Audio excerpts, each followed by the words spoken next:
बिर्याणी बनवणार कोण?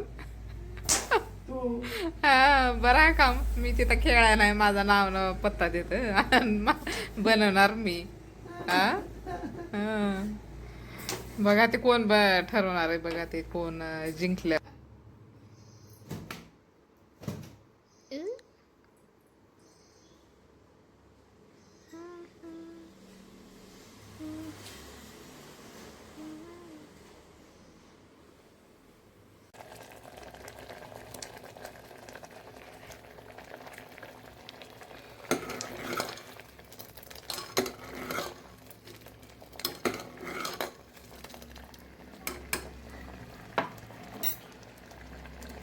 Hello everyone, welcome back to my channel. कसे आहात तुम्ही सगळेजण? तर मी बनवते इथं मेथीची भाजी. सकाळचा स्वयंपाक चाललाय माझा आणि तिकडे ठेवलाय चहा, डिकाशन चहा. आणि आता मेथीची भाजी मी मुगाच्या डाळीमध्ये बनवणार आहे. मुगाच्या डाळीत किंवा मसूरच्या डाळीत छान लागते भाजी.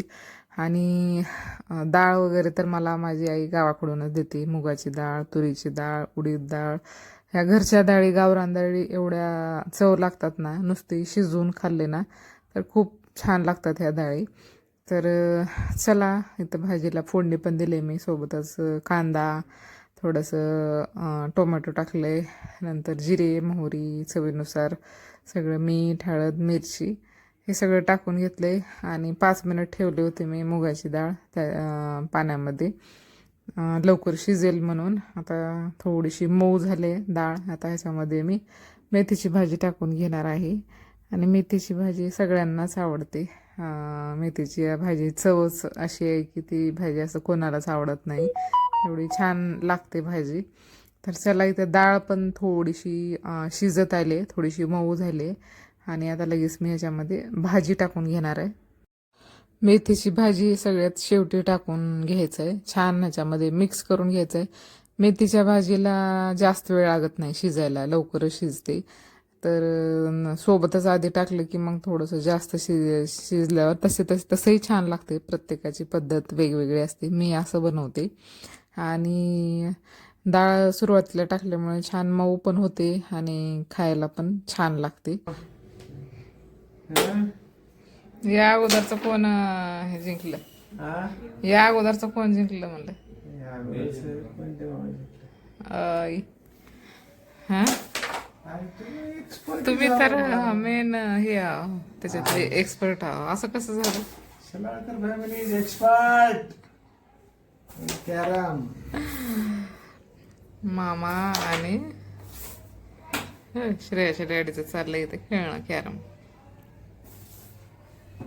तुझं शिकले हा, हे आहे का, गेम आहे का? हम्म. सावकार भिकारी खेळायचं की. हा, ते वेळ जास्त वेळ चालते ते. सावकार भिकारी. सावकार भिकारी होईच ना कोणी.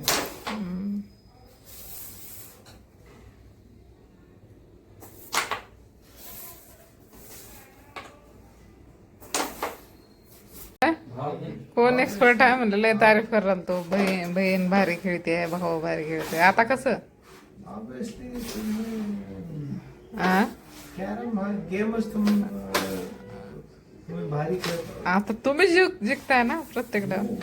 त्यांनी चान्स दिलात मला जिंकायचं. असं, बरोबर. तुम्ही एक जास्त द्यावं. हा हा, 2 डाव जिंकले त्यांनी. होय का? मला काय, माझं आता तर बरं, कशावर खेळायला कोण जिंकल्यावर काय भेटणार? काय बने बिर्याणी खायची. आणि बिर्याणी बनवणार कोण? तू हा बरं आहे काम. मी तिथं खेळायला नाही, माझं नाव न पत्ता देत बनवणार मी. हा हा. बघा ते कोण ठरवणार आहे, बघा ते कोण जिंकल्यावर बघायचं. हा, दर डाव त्याने जिंकले आहेत नाही. हा, मग त्यांच्याकडे आज बिर्याणी लागली. आई हा, काय? ऑफिस आहे माझं. हा, ऑफिस आज कुठलं सुट्टी आहे?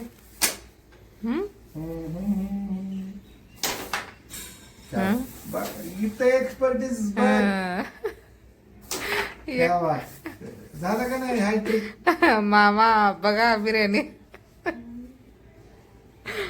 हा क्या बात है.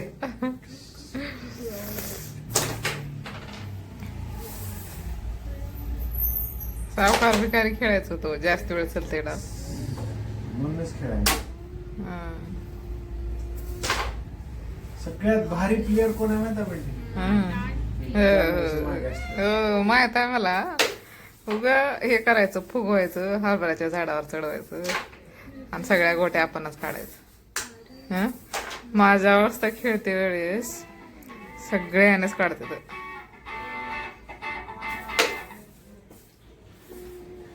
निर्मळ सरकार.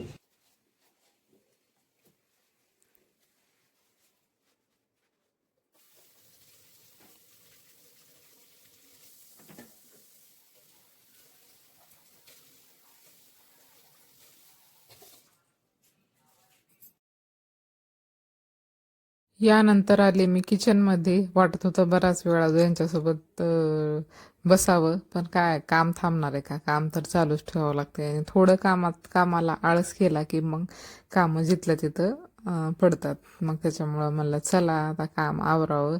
किचन ओटा तसाच पडला होता, भांडे घासायचे होते, गॅस क्लीन करायचा होता, नंतर फरशी पुसून घ्यायची होती मला आणि गॅलरीमध्ये बरंच पाणी झालं होतं पावसामुळं, ते सुद्धा धुवून घ्यायचं होतं.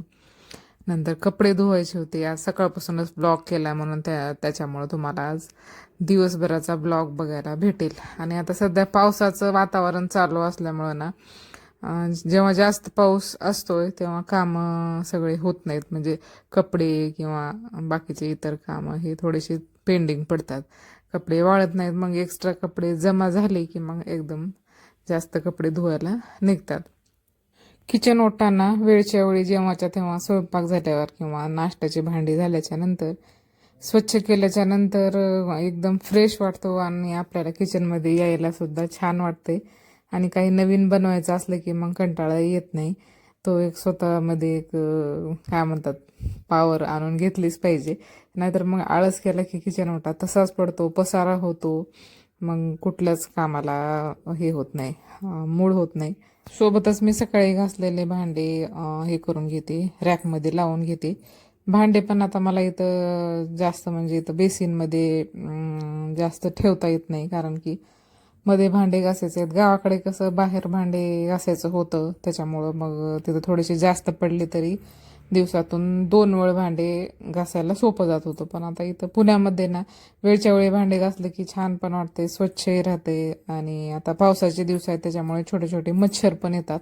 त्याच्यामुळे मी जास्त करून भांडे किचनमध्ये बेसिनमध्ये ठेवतच नाही. वेळच्या वेळी घासून तर टाकते आणि नंतर एकदम घासायचं म्हणलं की कंटाळा येते. आता मला तर तीच सवय लागली की वरचेवर भांडे घासून टाकायची, म्हणजे जेवण झाल्याच्या नंतर नंतर काम पण सोपं होईल आणि जास्त पण वाढत नाही काम.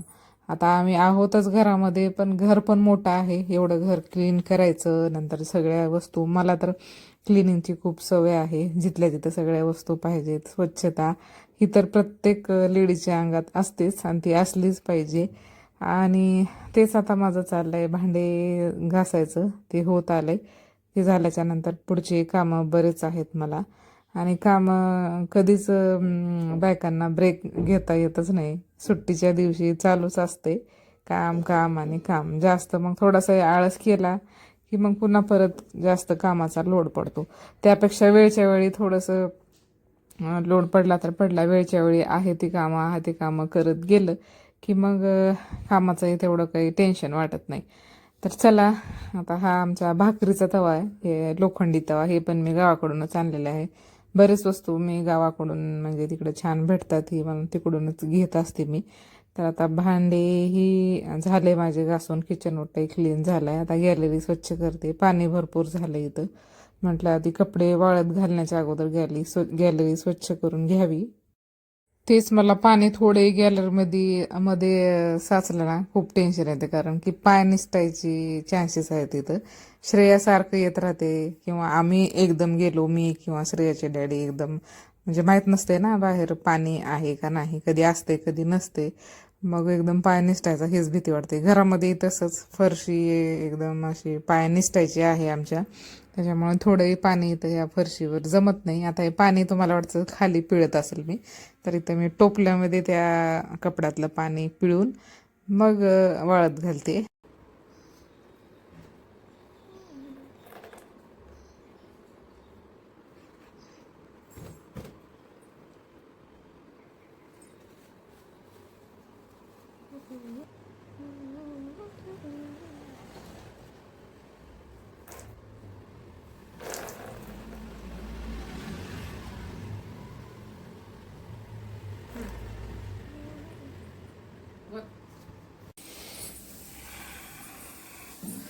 वरण भात शिजतंय. हे वरण लावले इकडं. काय काय घेतलंय ग वरणासाठी मम्मानं श्रेया? हे काय आता खायचं लगेच? कच्चा कांदा आवडते. बस झालं. थोडासा घे. श्रेयाला कच्चा कांदा आवडते. हे काय? Onion, हे लसूण, हे कढीपत्ता, कोथिंबीर, हे कांद्याची पात. हा, तर एवढं साहित्य घेतलंय आम्ही. वरण बनवायचंय. वरण आणि भात. वरण लावलं इकडे शिजवायला. वाफ थोडीशी राहिली अजून.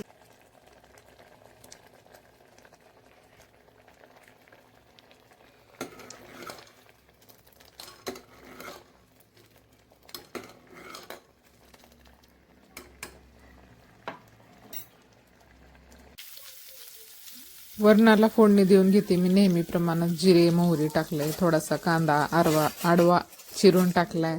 आता ह्याला लालसर होऊ द्यायचं आहे. छानपैकी लालसर झाला की खमंग होतंय वरण. आता कांदा पण थोडासा कलर चेंज झालाय आणि मी फोडणीमध्ये कांद्याची पात वापरणार आहे. कांद्याच्या पात्याने एवढं टेस्टी लागतंय वरण ना, तुम्ही पण नक्कीच ट्राय करा. इथं नेहमीच आपलं वरण असतं ना, त्या वरणापेक्षा एक वेगळीच चव लागते आणि छान लागते ते. भाकरीसोबत म्हणा, चपाती, वरण भात मस्त लागते. तर आता इथं थोडासा कढीपत्ता टाकून घेतलाय मी आणि कांद्याची पात तेलातच थोडंसं फ्राय करून घ्यायचं आहे. आता ते पण छान तेलामध्ये शिजलं की मग उकळी आली की कांद्याची पात शिजून जाते. आणि टोमॅटो, लसूण, मीठ, मिरची, हळद हे मी शिजते वेळेस टाकले होते, डाळ शिजते वेळी.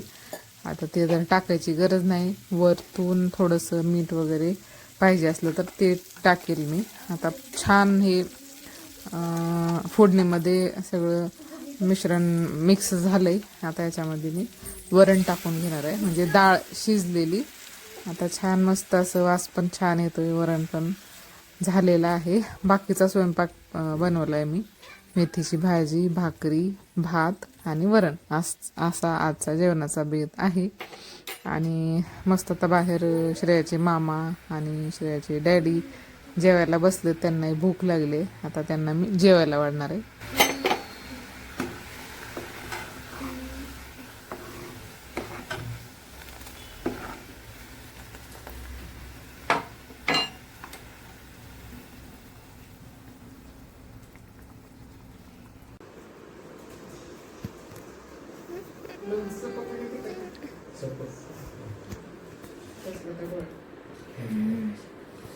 तिकट तर लय सुंदर आहे लोणचं, पण कसं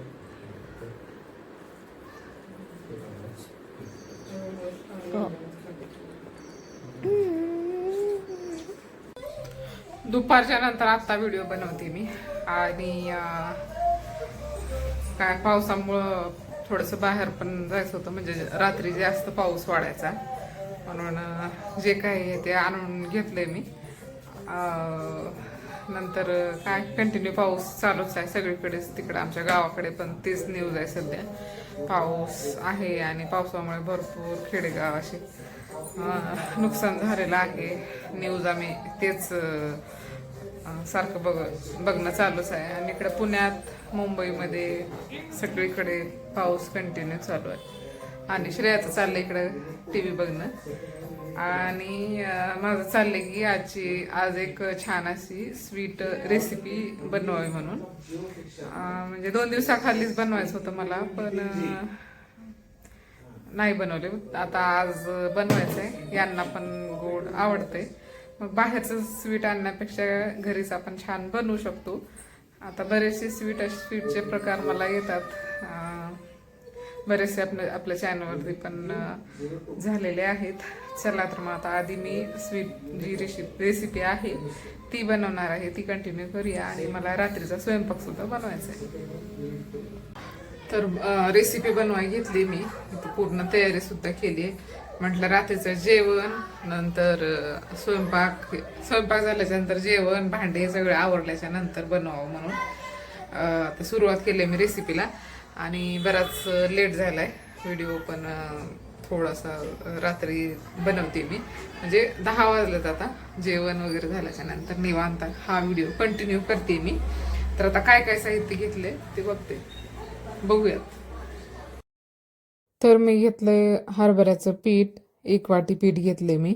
सोबतच लागणार आहे आपल्याला नारळ म्हणजे आपलं वाळलेला, ओलं नाही. हे नारळ बाहेर बाजारामध्ये पावडर मिळते नारळाचं, ते घेतले मी. ते पण 1 वाटी घेतले.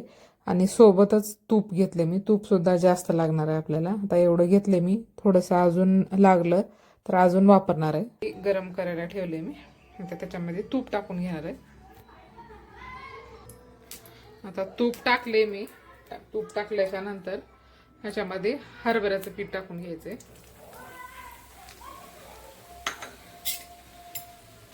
हरभऱ्याचं पीठ टाकल्याच्या नंतर आता हात सतत चालवायचा आहे आपल्याला, त्याच्या गुठळ्या होऊ नये असं, कारण की बुडाला सुद्धा लागू शकते. गॅस मी कमी आचेवर ठेवलाय. आता सतत ह्याला मिक्स करत राहायचंय, एवढं की आता कलर चेंज होईपर्यंत सतत ह्याला परतून घ्यायचंय. छान असं त्याला खमंग वास येईपर्यंत.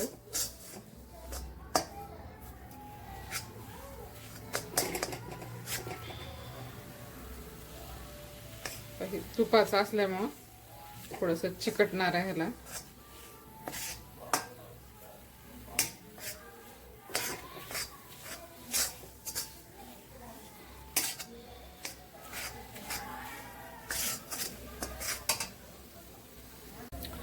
या पद्धतीनं मी बराच वेळ ह्याला मिक्स करत होते, कारण की एका हातात माझा मोबाईल आहे आणि मला ते मोबाईल पकडायला एकदम हे होत होतं. त्याच्यामुळं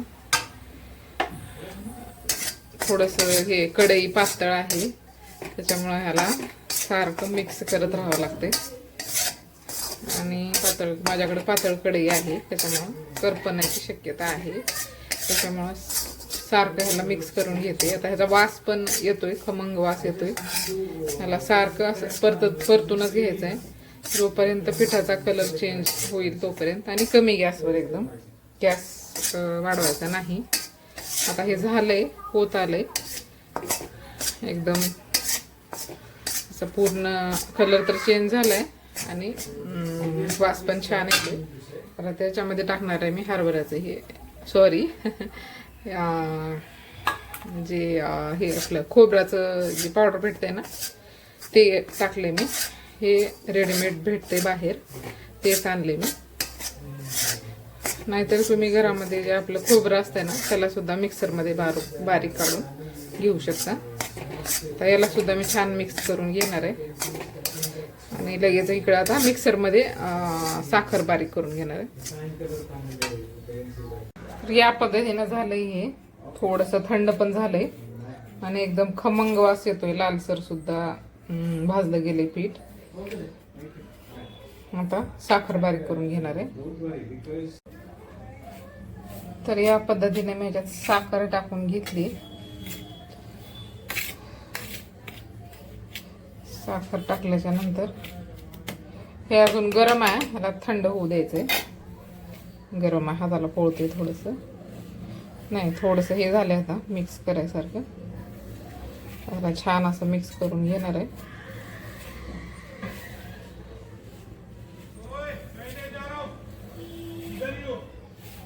मिक्स करून घेतले मी. थोडंसं तूप टाकले होते, अजून मला कमी वाटलं तूप. तर आता झालं, याचे लाडू करून घेणार आहे मी. तर या ठिकाणी तुम्ही ह्याला मोदकाचा सुद्धा शेप देऊ शकता. आता गणपती बाप्पा येणार आहेत तर त्यासाठी सुद्धा प्रसादासाठी सुद्धा तुम्ही हे बनवू शकता. तुम्ही त्या साच्यामध्ये, साचा तर सगळ्याच्या घरामध्ये असतो, तर तो साच्याचा वापर करून तुम्ही हे मोदक सुद्धा छान होतात. आता इथे मी लाडूच बनवून घेणार आहे सगळे. तर चला, हा व्हिडिओ एवढा खूप मोठा झाला आहे आणि खूप बनवायला वेळ लागला मला. एडिटिंगला तर खूपच मला वाटतं अख्खा दिवस गेला असेल ह्याला. लाडू बनवते वेळी आणखीन थोडासा तुपाचा वापर केला होता मी, कारण की असे कोरडे वाटत होते मला. त्याच्यामध्ये खोबरं, नारळ वापरले ना, त्याच्यामुळे थोडंसं कोरडे वाटत होते, म्हणून अजून थोडंसं तूप टाकलं मी. त्याच्यामुळे छान असे गोल गोल लाडू झाले. त्याच्यावरून आता मी नारळाचं पावडर लावून घेते. खूप छान दिसत आहेत आणि टेस्टला सुद्धा एवढे छान झाले होते. एकदम मस्त झाले होते, काहीतरी वेगळं असं. तुम्ही सुद्धा नक्कीच बनवा. आणि चला तर भेटूया नेक्स्ट व्हिडिओमध्ये. बाय.